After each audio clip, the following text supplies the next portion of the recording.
সেই Lionel Messi, সেই পায়ের জাদু। কে বলে হারিয়ে গেছেন, বয়সের ভারে নুয়ে পড়েছেন। আবারও বিশ্ব দেখেছে তার ঝলক, বিশ্বকাপ দেখেছে তার গোল। তাতেই কোনো অঘটন নয়। আলজেরিয়াকে থামিয়ে প্রথম ম্যাচে হারিয়ে বিশ্বকাপ নিজেদের ঘরে রাখার মিশন শুরু করলো আর্জেন্টিনা। আর সেখানেই নায়ক আলবিসেলেস্তের অধিনায়ক লা পুলগা। ম্যাজিক্যাল মেসির প্রথম গোল চমকে দিয়েছে সবাইকে।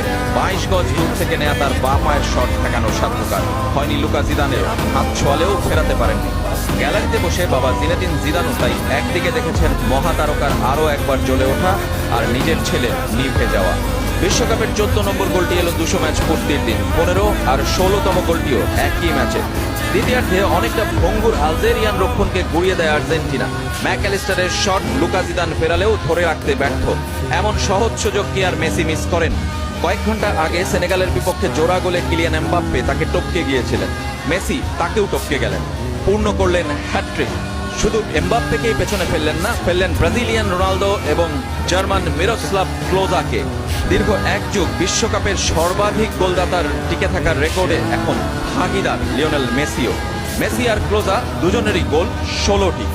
শুরুর মতো শেষটাও শুধুই মেসি। তিনি যা করছেন করেছেন তাতেই মোহিত বিশ্ব। শেষের রাগিনীতে অস্তগামী নয়, যেন মধ্য গগনে রবি।